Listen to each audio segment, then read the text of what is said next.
día de hoy nos acompañan. El día de hoy vamos a ir viendo un repaso sobre un tema muy importante, en vista de que hemos estado desarrollando diversas casuísticas relacionadas a la demanda cognitiva y también hay docentes que se han integrado, me parece que al último. Vamos a ir un tanto viendo un artículo muy importante de los colegios peruanos.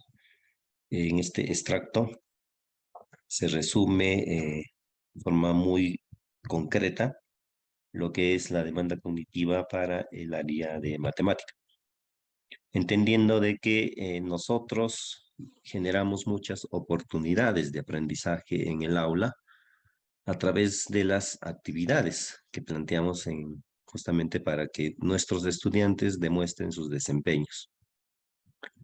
Es así que estas oportunidades de aprendizaje van a permitir en el estudiante trabajar diversas acciones, ¿no? En función al propósito de la clase, ¿no? También en función a las características de los propios estudiantes. Y tenemos estudiantes muy, de repente, con muchas necesidades, estudiantes que tienen un bajo rendimiento académico. Entonces, necesitamos plantear o brindar una oportunidad de aprendizaje que le permita superar esas dificultades. Bien, entonces en ese contexto es que la demanda cognitiva juega un papel muy importante porque va a depender mucho del tipo de tarea que yo tengo que plantear para que nuestros estudiantes transiten de un nivel a otro. Y nos vamos a ir dando cuenta de que las tareas que a veces nosotros planteamos van a jugar un papel muy importante porque van a tener un objetivo también, ese es el tipo de tareas. Vamos a ver.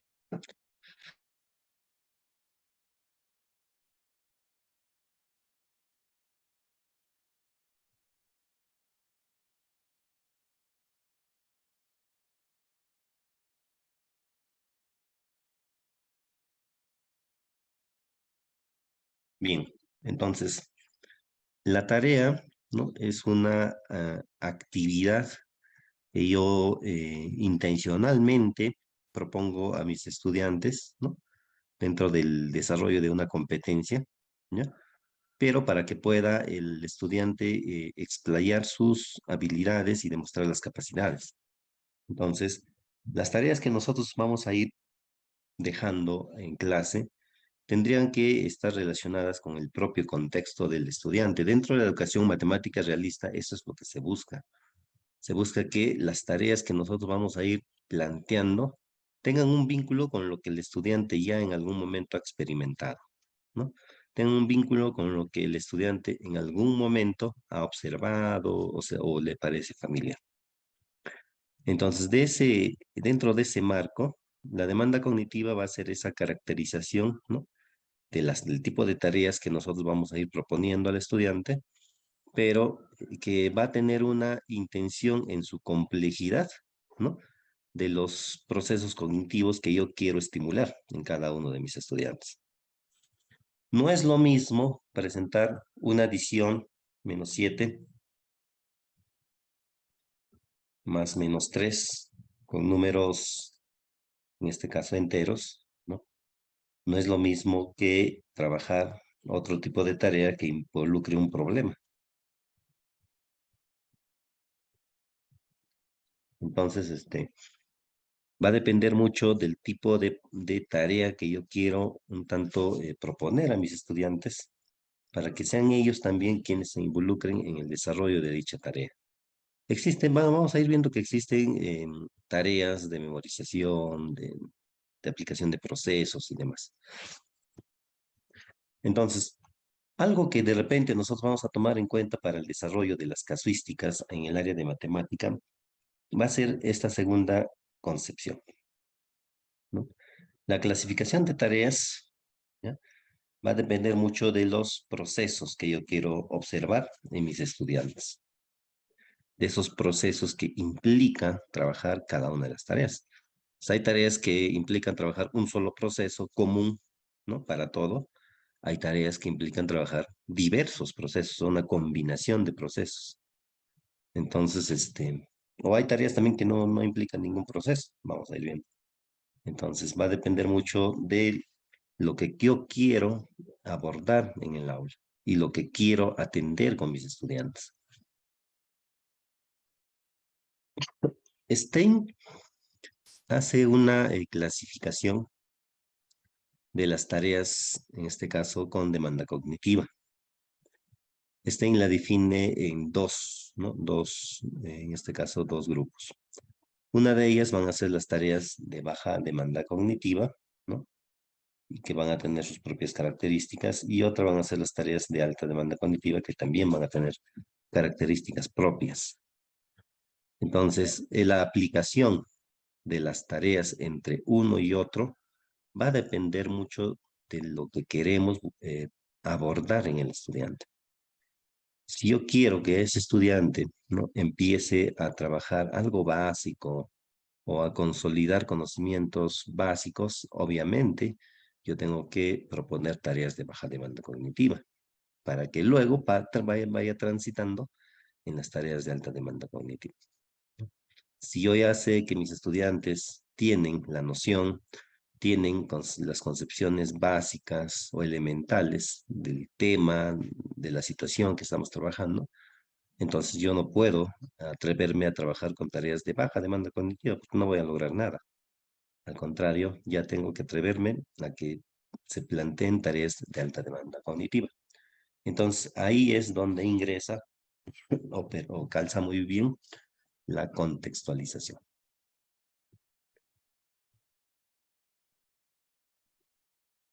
La contextualización. Yo puedo abordar una tarea de alta demanda cognitiva, pero que vaya acorde al contexto de mi propio estudiante.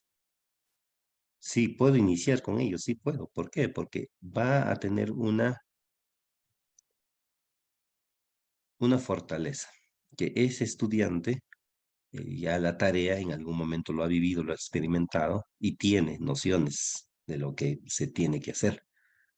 Pero si yo no he contextualizado, presentarle una tarea de alta demanda cognitiva, entonces para ese estudiante le va a parecer muy complejo, muy complejo. Entonces, nosotros, desde nuestro rol como docentes, si queremos proponer alguna actividad a mi estudiante, lo que tengo que pensar es que la actividad que el estudiante va a desarrollar, primero, tiene que tener un vínculo con lo que ocurre en su propio contexto del estudiante. ¿Para qué? Para que esa tarea no se vuelva muy compleja para el estudiante, ¿no?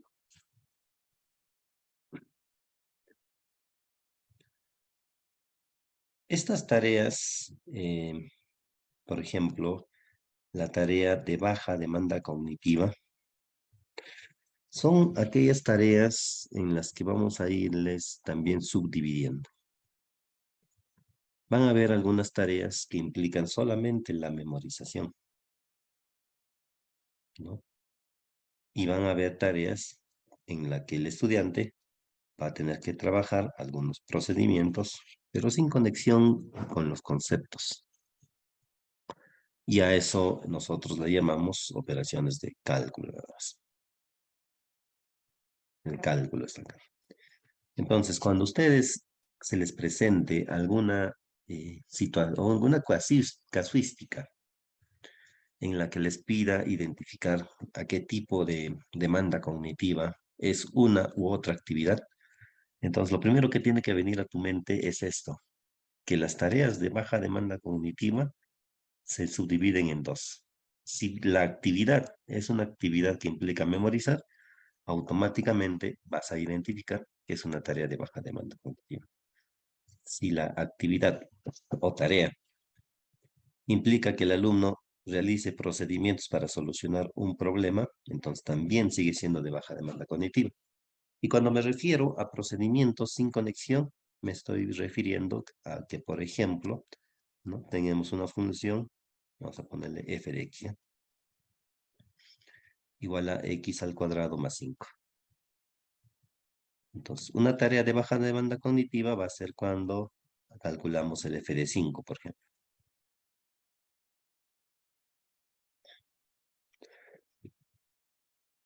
¿no? Entonces, el FD5 implica un procedimiento en una fórmula, como nos dice nuestra colega Nancy, ¿no? Simplemente la aplicación, el reemplazo de números y las operaciones que implican esos números, ¿no? Entonces, toda actividad que implica realizar solamente operaciones sin sentido, sin encontrarle una conexión con algún concepto, porque acá solamente estamos encontrando el FD5. Entonces, van a ser aquellas tareas que implican un procedimiento. O cuando a veces decimos, no, muy bien, estamos trabajando dentro del conjunto de números racionales y quiero fortalecer las operaciones. Entonces yo digo, no, muy bien, niños, a ver, vamos a trabajar 7 más 2 enteros, un tercio. Ahí está. Menos 0,3. Y respuesta. Entonces el alumno lo único que va a hacer es trabajar procedimientos dentro de su proceso de resolución, ¿no? Lo primero que va a hacer es convertir esto a decimal o a fracción, ¿no? O toda fracción. Y luego va a empezar a realizar las operaciones que implica cada uno de estos. Entonces, toda tarea que tiene o que guarda relación con las operaciones matemáticas, solamente con realizar operaciones para un cálculo, entonces van a ser aquellas tareas que solamente demandan eh, pocos o casi nada, vamos a decirlo así, procesos en el estudiante. ¿Ya? Eh, no vamos a decir que estas actividades de plano están mal presentar a los estudiantes. No, no, no. Al contrario, si yo no me puedo atrever a que mis estudiantes puedan trabajar tareas de alta demanda cognitiva si todavía están en un nivel muy básico del desarrollo de la competencia. Entonces, en algún momento, este tipo de tareas los va a ayudar a nuestros estudiantes, ¿no? En este caso, por ejemplo, nosotros los docentes de matemática tenemos esa particularidad, voy a decirlo yo, de que cuando un estudiante de primer año o los estudiantes de primer año cuando ingresan a la secundaria, vienen con muchas necesidades de aprendizaje en las operaciones básicas, ¿no? Entonces, ¿qué hacemos nosotros? Tratamos de nivelarlos, tratamos de buscar una alternativa que les permita mejorar esos aprendizajes, ¿no? Entonces, ahí a veces, ¿no? Buscamos que memoricen la tabla, o a veces que buscamos que realicen algunas operaciones, porque si no saben eso, no van a poder trabajar tampoco las tareas de alta demanda cognitiva más adelante. Entonces, a veces vamos a ir acudiendo, ¿no? A este tipo de tareas. Y vamos a ver algunos ejemplos. Aquí están las tareas de baja demanda cognitiva.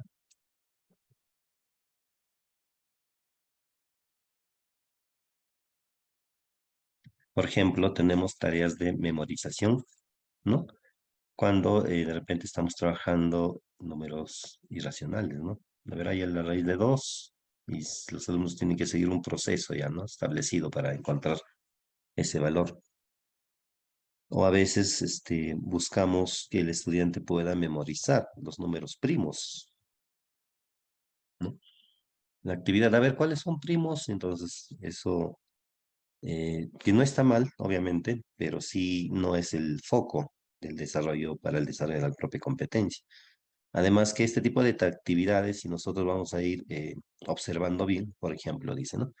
¿Cómo se llama según su número de términos un polinomio completo de segundo grado? ¿Eh? Algo que el alumno debió memorizar. Dos magnitudes pueden ser directa o para completar. ¿Qué es un número primo? Oralmente, ¿no? ¿Cómo sería 8 por 4? ¿Qué es el perímetro? ¿Cuánto es la suma de la medida de los ángulos de un triángulo? Este tipo de actividades no necesariamente van a guardar relación con el enfoque del área también, ¿no? Y mucho menos van a guardar relación con el enfoque por competencias. Entonces lanzo una pregunta por el chat y me gustaría que todos con sinceridad me respondan. Cuando nosotros planteamos estas actividades, por lo general no vamos a buscar que el alumno combine sus capacidades, ¿no? Entonces la pregunta sería, ¿qué tipo de actividades debo yo plantear al estudiante para decir que no voy a trabajar ninguna actividad de baja demanda cognitiva? A ver, más o menos, ¿qué idea viene? Pueden escribir en el chat porque en el chat yo soy el único que puede ver las respuestas. ¿Qué tipo de actividades es la que debemos plantear para decir que no estoy trabajando tareas de baja demanda cognitiva?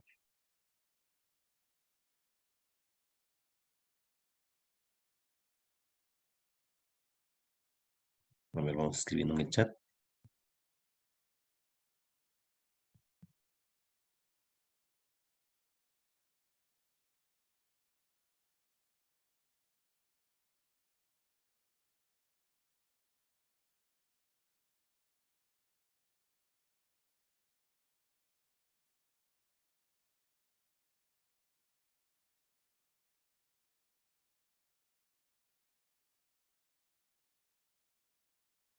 En todo caso, ¿qué tipo de actividades yo debo plantear para que no ocurra eso, no?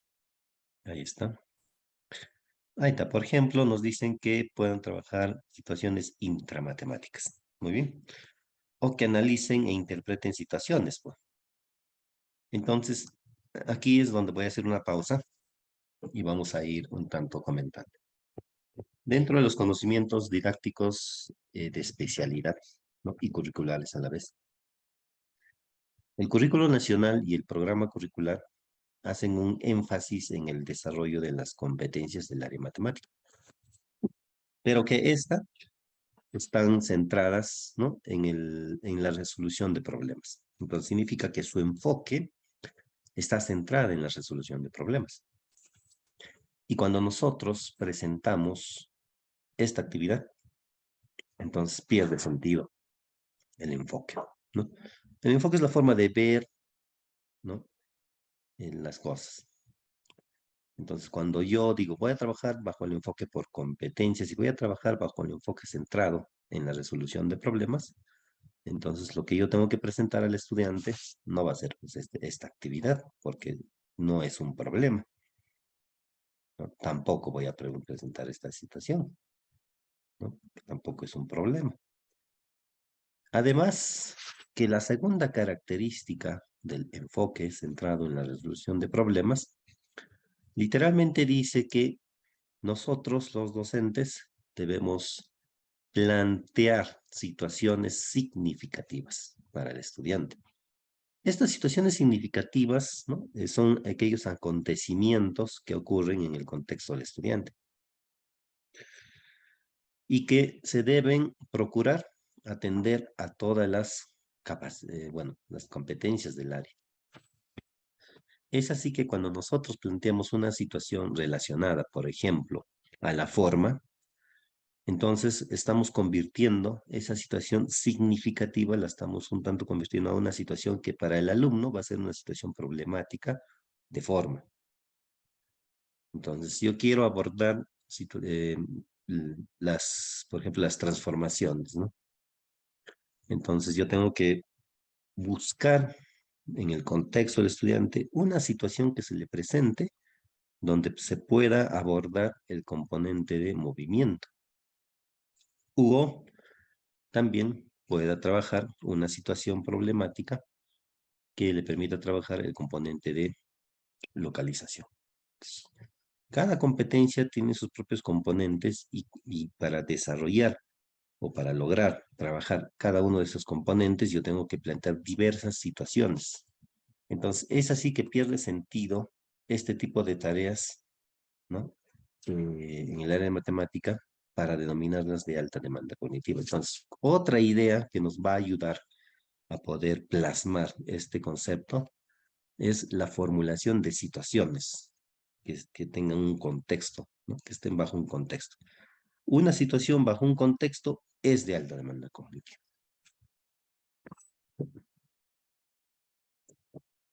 Estas tareas de baja demanda cognitiva implican la memorización, la reproducción de datos, la aplicación de reglas, fórmulas o, ¿no? Algunas definiciones que se hayan aprendido a veces, ¿no? Entonces, por ejemplo, decimos, ¿qué es la moda? Entonces el estudiante repite, ¿no? La moda es el dato que más veces se repite en un conjunto. Entonces, no es, ese tipo de actividades sí podrían ayudar en un primer momento para establecer nociones, conceptos, aprendizajes previos dentro del proceso de aprendizaje de los estudiantes. En una sesión de aprendizaje, obviamente, yo tengo que seguir ciertos procesos, no puedo ir de frente al tema, ¿no? Tengo que establecer primero nociones. Entonces, para establecer nociones, quizás puedo trabajar alguna de estas actividades de baja demanda cognitiva, pero eso no va a ser el foco. Solamente eso tiene una intención de poder recuperar saberes previos en los estudiantes. Entonces, estas tareas de baja demanda cognitiva también dicen que no pueden ser resueltas utilizando procedimientos, pues el procedimiento a veces no existe o el tiempo es demasiado corto. No son muy ambiguas y no tienen conexiones con conceptos. Esto es lo ideal y esto es lo básico. Porque vamos a ver que para trabajar las tareas de alta demanda cognitiva, lo que debemos buscar es que las actividades tengan una conexión con conceptos o significados en la matemática. Alfredo quiere que sus estudiantes grafiquen la función cuadrática f de x igual x al cuadrado más 7, y para ello debe plantear ciertos criterios. ¿Qué criterio será la más pertinente para que grafiquen esto? Un criterio es que calcule el vértice, calcule el punto de intersección con el eje y proyecte la gráfica. Un criterio será que elabore la gráfica de la parábola considerando este modelo y represente en forma gráfica en el plano cartesiano. O lo pertinente podría ser que tabule los posibles valores empleando tablas, ¿no? Y utilice los valores de esa tabulación y los ubique en el plano cartesiano, ¿no? Y luego que une esos puntos. ¿La C, profesor? Muy bien. ¿Por qué los criterios? ¿Por qué la C es más pertinente que el resto? Porque en este caso el estudiante está eh, construyendo la gráfica a partir de puntos, ¿no? En cambio, en los otros simplemente le va a dar, va a encontrar, ¿no? Un punto y de ahí va a tratar de construir, ¿no? En cambio, en la C hay un mayor procedimiento, se podría decir, una mayor comprensión de lo que es la función cuadrática. Muy bien. En el Minedu hablamos de alineamiento constructivo siempre. El alineamiento constructivo es un procedimiento, un proceso que implica que toda actividad debe guardar relación de esta forma, en escalerita, para que el alumno pueda transitar de un nivel a otro, ¿ya?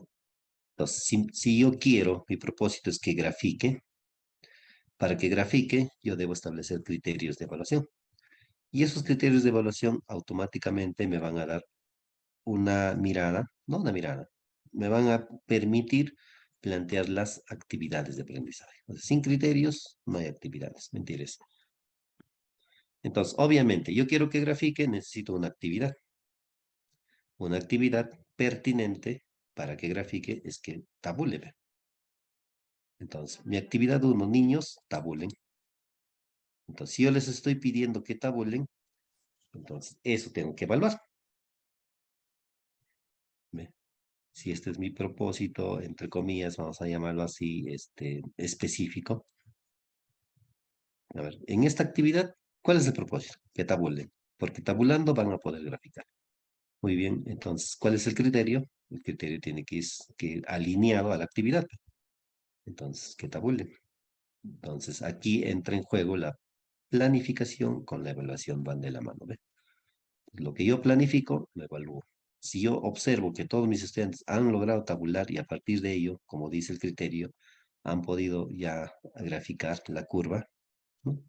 Etcétera, entonces puedo seguir avanzando a otro nivel, ¿no? Ya puedo pasar a la interpretación, etcétera. Pero si no han logrado tabular, entonces tengo que darle la retroalimentación adecuada. Es Profesor, lo correcto. la A, Dígame. la A determina el vértice, porque si tabula, por ejemplo, puede ser que el vértice no es un número entero y mayormente pues, los estudiantes le dan número entero. Ujú. Entonces, puede graficar exactamente el vértice de esa práctica. Ya, pero vamos a hacerlo aquí. Dice, lo primero que va a hacer es calcular el vértice, ¿no? El vértice de la parábola. ¿Ya? Y luego va a calcular, ojo, el punto de intersección con el eje Y. Va a tener dos puntos. A partir de esos 2 puntos va a proyectar la gráfica con puntos de referencia. Entonces, aquí está. Dice, a ver, el vértice está acá. Ya calculé. Ya hizo lo primero. Y luego va a calcular el punto de intersección. Acá está. Ahora lo que va a hacer, dice, es hacer esto. Eso es lo que te dice la A. ¿Sería pertinente? ¿O cuál es más pertinente? ¿La A o la C? ¿Con cuál te quedas? La C, profesor. En el caso de la C va a quedar solamente representado. En el caso de la C, perdón, en el caso de la A queda representado. Nada En el más. caso de la C va a graficar por completa la función, ¿no? Claro, en el caso de la C todo lo va a hacer completo. Nosotros que queremos ver procesos. Lo que nosotros queremos ver es procesos. Cómo el alumno pasa de una representación tabular, esto no me voy a dejar de cansar, representación tabular a una representación gráfica.